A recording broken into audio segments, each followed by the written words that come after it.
Facebook or YouTube can leave copyright owners feeling really frustrated and upset. Understandably so, nobody should be taking your content, posting it as theirs without your permission. Hi everybody, my name is Marcella Dominguez and I am your go-to lawyer for online and offline issues related to copyrights, trademarks, contracts, and starting a business. If you're new here, make sure that you hit the subscribe button down below because I promise you're going to learn more than you knew before you started watching. So if somebody has taken your content, whether that be taking part of your song, maybe part of your artwork, part of some graphics you created, maybe even part of your logo, part of your business name, then you want to stay tuned, because if you're watching this video, then that means that you probably want to do something about it. Now, if you don't want to do anything about it, then quickly log off this video because this video is not going to be for you. This is only for action takers. This is for business owners that are serious about protecting their intellectual property. You see, too many people are interested in protecting their name or their logo, but then they don't do anything about it. So what's the point? Why would you even go through the hassle of spending time and money protecting your name, your logo, your beautiful design, your artwork, your lyrics, if you're not going to bother to protect it? You see, it's sort of like insurance. If you go out and you obtain life insurance, if you obtain car insurance, homeowners insurance, then it works in the same way. You have it in the event that you need it, right? So if you're the type of person that knows you need to do something about it today, then make sure you scroll down into the description below and you send us an email, which I will inevitably read, and it's always free to do so. Now first, let's dive into infringement on Facebook. There are approximately 2.9 billion users of the Facebook platform. And there are over 2 billion users of the YouTube platform as well. So you can imagine there are infringement issues that come up. People like to recycle content, and in the recycling process, yours might get thrown in the mix and people might take parts of it thinking they're not even trademark infringing. People might even be bold enough to take the entire piece of content, the entire piece of work, and claim it as theirs, in which case that is a very bad idea. So in this video, I'm going to cover what to do in the event that you are a victim of infringement, or if you're the person who has been infringing and you've been slapped with maybe a cease and desist or some kind of infringement notice. So if you want to report a copyright infringement on Facebook, you want to make sure that you fill out the copyright report form on Facebook. The copyright report form can be found if you just log into Facebook, and at the top right corner or maybe the left corner, you will see a little search box. In that search box, you can type in copyright report form. The copyright form is going to prompt you to answer a series of questions. Now, if you are not the owner of the copyright or you are not a representative of that company, then more than likely you do not have authorization to fill out this form. So it's really important to identify whether you as the copyright owner is going to be filling this out, or a person with first-hand knowledge of the infringement is going to fill this out, and they must also have authority to represent your company. So you don't just want to call up your neighbor and say, hey, can you help me out? I need help filling this form out. If they don't have authorization, then forget it. So if you feel more comfortable with an attorney handling this copyright infringement case, whether it's to report something on Facebook or YouTube or even outside of those platforms, again, make sure you scroll down and you contact us. It's free to send us an email. So what information are you going to have when you fill out that copyright report form?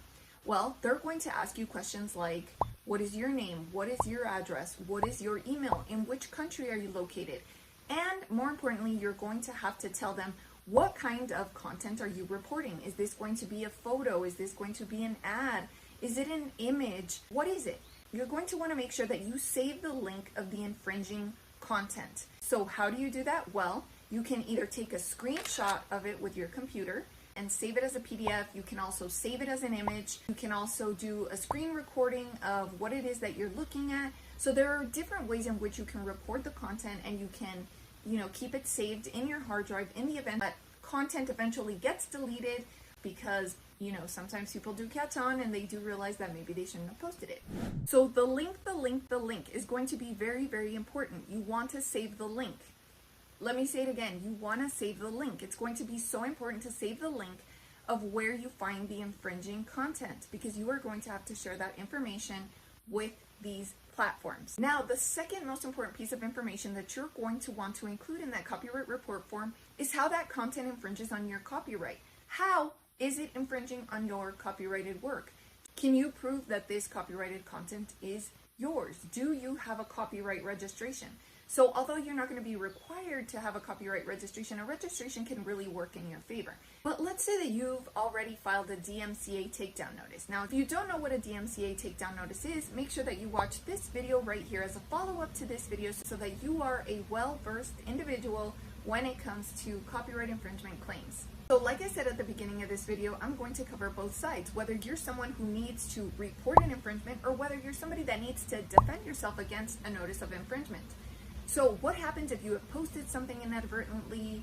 What if you didn't realize that someone else was the copyright holder? What if you only took a part of a piece of artwork and you thought that this was all innocent and that nothing was going to happen?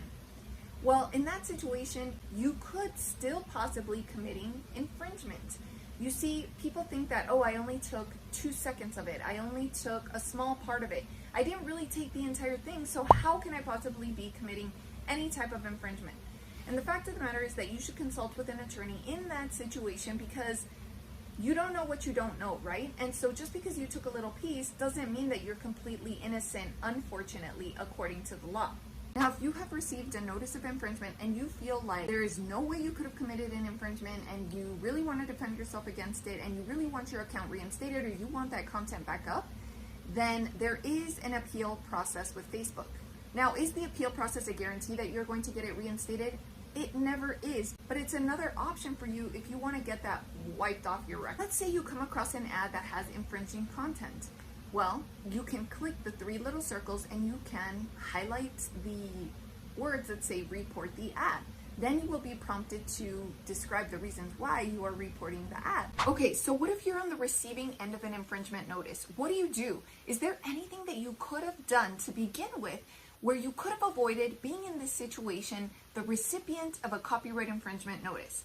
Well, there are a couple of things you can do, and if you don't have a pen and paper handy, go and get one. These tips will come in handy. Number 1, make sure that you read through Facebook's copyright policies. Why? Because if you know the rules, then you'll know what they are and you can be less likely to violate them. Number 2, you want to make sure that the music that you're using either on any ad or any of your posts are licensed. So you want to make sure that the music is licensed from one of various sources. And here's a short list of places where you can find music that is already licensed. Now, if you use this music, you don't have to worry about copyright infringement issues because this music is already set up so that you can use it with your content, whether it be for commercial purposes, like for an ad, or whether you're just posting some type of content on Facebook to be informational. Now, if you haven't watched this video already, you want to make sure that you watch it because my biggest tip is in there. So if you're somebody who regularly uses music and you already have a favorite website that you use to browse a library of music that you know is not going to be infringing on anybody else's work, then make sure you share it down in the comments below. By sharing a resource down below, you may never know who's watching or who's going to thank you for sharing that piece of information. You could be saving someone from serious copyright infringement, and you might be saving yourself from copyright infringement by watching this video. Now, copyright infringement is a serious issue, right? And the reason I want to highlight this is because it can happen to creators of all types. So if you didn't know, right now Facebook and Meta is being sued for copyright infringement. What? You see, it is a class action lawsuit by various copyright owners who say that Facebook is allowing the copyright infringement to continue because Facebook benefits from online advertisements that use these images. So tell me in the comments below what you think about this. Have you ever been scrolling your Facebook feed and have seen images that are part of an ad but don't necessarily correlate with the copyright owner? Do you think Facebook would allow copyright infringement to basically profit off of these ad accounts? Want to make sure that you're getting permission in the right way. Like I said, please be sure to watch this video and also scroll down into the description below where I have a copyright resource that is going to be perfect for you to make sure that you're getting and acquiring permission in the proper way so that you don't face any troubles down the road. So I look forward to seeing you in the next video.